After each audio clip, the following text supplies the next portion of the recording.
Bạch Nặc cứ thỉnh thoảng lại chạy về cục cảnh sát, hỗ trợ đồng nghiệp cùng nhau phá án. Thỉnh thoảng còn đi theo đại đội trưởng để khảo sát, điều tra sàng lọc, hoặc là tự nhốt mình trong phòng vẽ họa chân dung. Hầu hết thời gian còn lại đều dành ở trường học, cùng mấy người bạn cùng phòng đi lang thang khắp trường. Hình phạt học môn lịch sử trong 1 tháng, cuối cùng cũng được mấy người họ vượt qua rồi. Đồng thời cũng đón kỳ thi đầu tiên từ khi Bạch Nặc nhập học, kỳ thi cuối kỳ và kỳ nghỉ đông sắp tới. Đồ đạc mang đủ hết chưa vậy? Nhanh lên, sắp không kịp rồi. Khoa công trình, khoa hóa sinh, khoa ngoại ngữ và khoa kỹ thuật cơ khí đều chọn thi. Bắt đầu từ hôm nay là thi cuối kỳ, mấy cô gái tham gia kỳ thi cuối kỳ sáng sớm đã bỏ dậy thu dọn đồ đạc. Liêu Anh bỏ hộp bột gỗ trong tay cậu xuống đi. Cậu là đi thi cuối kỳ đó, chứ không phải đi tiễn kẻ lớp học đâu. Hôm nay chỉ có thi viết thôi.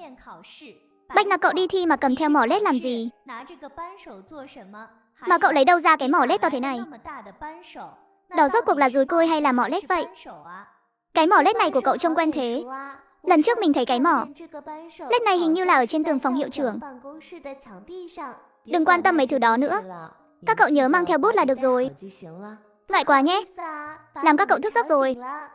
Không sao, sáng nay mình cũng có tiết, cũng đến lúc phải dậy rồi. Thạch Thanh Hương nghe lời nói từ giường trên, trực tiếp đảo mắt một cái, kéo chăn trùm kín đầu rồi nằm xuống. Ký túc xá có 8 người: Khương Hồng Đào, Bạch Nặc, Liêu Anh và Sơn Thúc Thúc, 4 người thân nhất. Sơn Thúc Thúc thỉnh thoảng kéo theo Mộc Nguyệt Lan. Có điều Mộc Nguyệt Lan thường không ở ký túc xá, thời gian chơi cùng nhau rất ít. Sài Thiếu Lan và Thạch Thanh Hương luôn đi cùng nhau, ít khi tụ tập cùng nhóm Bạch Nặc. Còn Thi Nguyệt Hoa là người lớn tuổi nhất trong số các cô gái, thường xuyên đi về một mình, thỉnh thoảng mới thấy cô ấy cùng Mộc Ngọc Lan đi cùng nhau trong sân trường, cũng là người chăm chỉ nhất trong cả ký túc xá. 4 người vội vã chạy xuống lầu, rồi mỗi người tự chạy về phía giảng đường của mình. Phía Bạch Nặc vì chạy quá nhanh, suýt chút nữa đâm sầm vào một nam sinh đang chạy tới. Sau khi chạy vào tòa giảng đường, cô thuận thế lèn vào nhà vệ sinh nữ, đóng cửa lại rồi nhìn vật đang nắm trong lòng bàn tay. Trên mảnh giấy nhỏ chỉ viết vỏn vẹn một địa chỉ: đường Ninh Bắc, ngõ Tam Tê, nhà số 6, căn thứ 3 viện trong, lúc 9 giờ 25. Trong thời gian 2 tháng, họ đã bí mật điều tra ra một danh sách phản diện.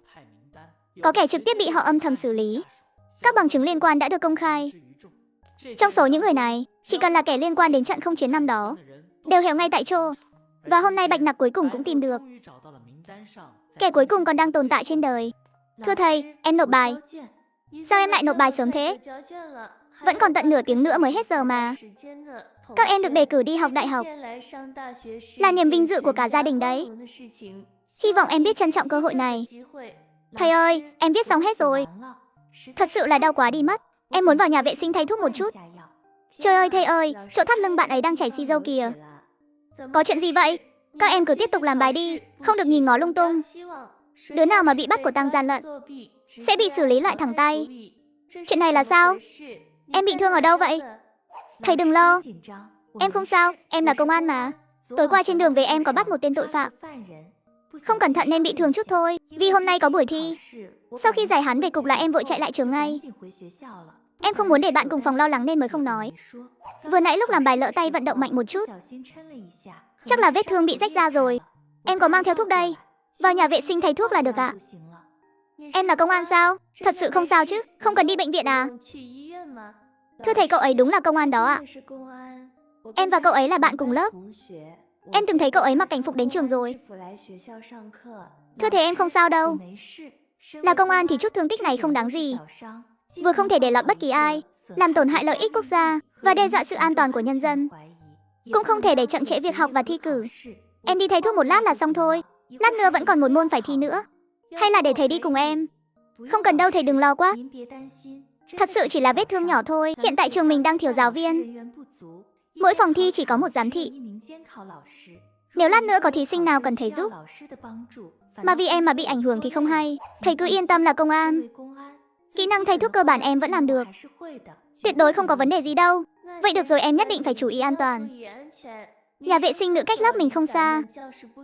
Nếu em có gì cần giúp đỡ, cứ gây ra tiếng động lớn một chút, chúng thầy đều có thể nghe thấy. Thầy nhớ trong đó có chiếc ghế đầu cũ. Thay thuốc xong cũng đừng vội ra ngay, tìm chỗ nào thoáng mát mà ngồi nghỉ một lát. Vẫn còn nửa tiếng nữa, môn này mới thi xong. Em cảm ơn thầy. Đến giờ em sẽ quay lại ngay. Bạch Nặc bước vào nhà vệ sinh nữ rồi khóa chặt cửa. thả robot hình người ra để ngụy trang. Bản thân cô thì leo qua cửa sổ nhảy xuống lầu. Theo tin mật báo, kẻ trong danh sách sẽ xuất hiện vào 9 giờ sáng nay. Hắn cải trang thành công nhân để hẹn hò với nhân tình. Đây chính là cơ hội tốt nhất của Bạch Nặc. Sau khi xác định được phương hướng, cô điều khiển không gian nhanh chóng đi tới đường Ninh Bắc. Ngô Chính Phi, Phó Bộ trưởng Bộ Tuyên truyền Quốc gia, 8 năm trước là Phó Trung đoàn trưởng Quân đoàn 35 căn cứ không quân Kinh Đô. Ngoài ra hắn còn một thân phận khác, là em rể của một kẻ trong nhóm người đó. 7 năm trước kẻ địch bất ngờ xâm phạm không phận nước ta. Viên Phó Trung đoàn trưởng trực ban lúc đó, bất chấp sự an nguy của vài chiến sĩ không quân tuần tra tối hôm đó, đã tự ý quyết định, để tranh giành công trạng, cố tình trì hoãn tín hiệu gọi tổng bộ xin chi viện. Chậm trễ tận nửa tiếng đồng hồ. Thấy tình thế trở nên nghiêm trọng, lúc này mới chịu gọi chi viện. Bạch Nặc cố tình để lại kẻ này. Nghe nói sau khi biết tin mấy người kia ra đi, tên hèn nhát này suốt gần 2 tháng trời không dám bước chân ra khỏi cửa nửa bước. Anh Phi à, hơn 1 tháng rồi anh không tới tìm em. Em cứ tưởng anh không cần em nữa rồi chứ. Dạo này công việc bận rộn, chẳng phải giờ anh tới rồi sao? Cúc cưng ngoan, chúng ta vào phòng thôi. Em không biết đâu, anh ở nhà suốt 2 tháng trời. Ngày nào cũng phải đối mặt với mụ vợ già thô kệch. Sắp làm anh buồn nôn chết đi được. Ái cha, anh đừng vội mà. Anh gần 2 tháng mới tới thăm em. Anh mà không tới nữa là em tủi thân phát hẹo mất. Còn bị người ta cười nhạo là chồng bỏ rơi rồi. Đến cái áo khoác dạ mới nhất cũng chẳng mua cho em.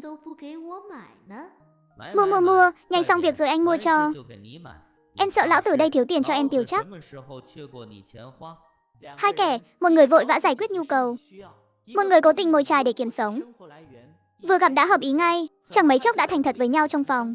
Ngay khi Ngô Chính Phi chuẩn bị sẵn đồ nghề, định làm một cú vào lỗ hoàn hảo, đột nhiên một cảm giác bị kéo mạnh truyền đến từ đồ nghề. Ngô Chính Phi, đau lắm phải không? Ngươi nói xem cái đau này, so với việc bị nổ cho tan xương nát thịt, cái nào đau hơn? Ngươi, rốt cuộc ngươi là ai? Ngươi muốn gì ta cũng có thể cho ngươi. Cầu xin ngươi tha cho ta. Ta có tiền, ta có rất nhiều tiền.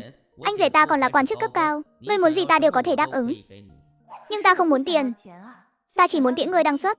Hơn nữa còn theo kiểu tan xương nát thịt đó. Hay, phải nát vụn thành từng mảnh nhỏ. Kiểu mà có muốn ghép lại cũng không được ấy. Phải thảm khốc hơn cả mẹ tôi mới được. Bạn Bạch Nặc, bạn không sao chứ?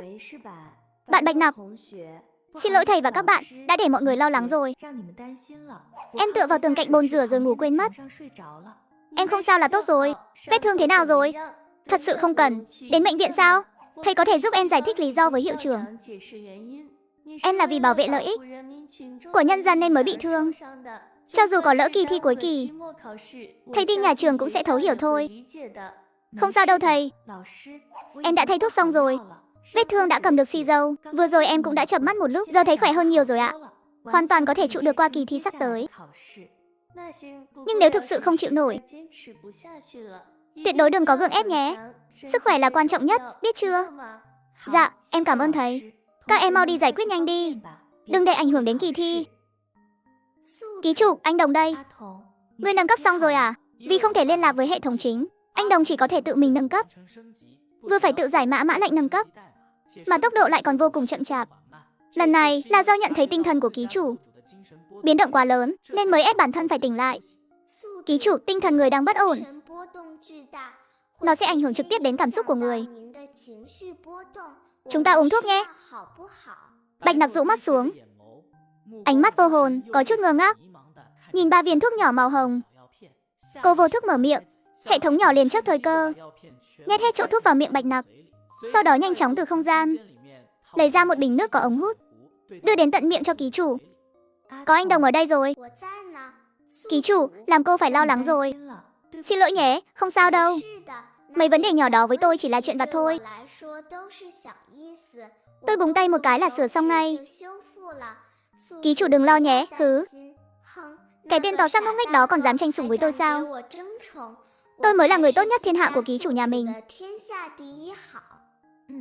Chúng ta tốt nhất thiên hạ. Những bài thi tiếp theo đối với Bạch Nặc đều không khó. Kỳ thi cuối học kỳ 1 cuối cùng cũng kết thúc. Cuối cùng cũng thi xong rồi. Không phải họ không yêu trường, chỉ là kỳ thi cuối kỳ quá hành hạ người ta. Liêu Anh mấy lần suýt không nhịn được, muốn san bằng luôn cái phòng thi, làm Bạch Nặc sợ tới mức muốn đổi cho cô ấy một viên thuốc màu hồng. Cô nàng này cũng hổ báo thật đấy. Lúc kiểm tra vấn đáp, vì vấn đề ngữ pháp mà suýt chút nữa đã đánh nhau với giám thị. Đúng vậy đó, không thi xong chắc tôi không nhịn được mà sự đẹp đồng đội luôn quá. Tôi thấy đi thi không đáng sợ. Gặp phải hai cái của nợ kia mới là của báo lớn nhất của tôi và Bạch Nặc. Mọi người đều ở đây à? Cửa ký túc xá được mở ra. Sài Thiếu Lan, Thạch Hương Hương và Thi Nguyệt Hoa cả ba cùng bước vào. Hôm nay chắc mọi người đều thi xong rồi nhỉ? Đúng rồi, mọi người đã mua vé xe về quê chưa? Nhà tôi cách Kinh Thị xa quá. Tôi định ở lại nhà người thân tại Kinh Thị để ăn Tết. Vừa hay mẹ tôi có mấy ngày nghỉ Tết. Đến lúc đó bố và em trai tôi đều sẽ qua đây, cùng nhau đón Tết. Chắc tôi cũng không về quê đâu. Anh trai tôi đang đi lính ở đây. Đầu năm vừa mới xin được căn hộ trong khu gia đình. Bố mẹ tôi trước Tết chắc sẽ qua đây cùng tôi và đón Tết cùng anh trai tôi luôn. Ôi, ngưỡng mộ thật đấy. Không cần phải vất vả ngồi tàu hỏa về nhà. Ở Kinh Thị lại còn có người thân. Tết đến còn được ở bên cạnh bố mẹ. Hơn nữa vé tàu hỏa đắt quá chừng. Tôi còn đáng tiếc tiền không nỡ mua đây. Bạn Giang, bạn Bạch, còn hai bạn thì sao? Cũng không về nhà à? Là do đơn vị không cho nghỉ sao? Nếu không có vụ án nào thì chắc mình được nghỉ thôi. Mình chỉ làm bên kỹ thuật thôi mà. Không phải vụ nào cũng cần đến mình. Chắc là được nghỉ sớm thôi. Vậy à, thế thì tốt quá rồi. Thế cậu có về nhà không? Chiều nay có muốn đi đặt vé cùng không? Sáng nay bọn mình hỏi thì thấy ga tàu đông lắm. Chắc tầm chiều sẽ bớt người hơn. Không cần đâu, nhà mình ở ngay Kinh Thị này. Cậu là người địa phương sao?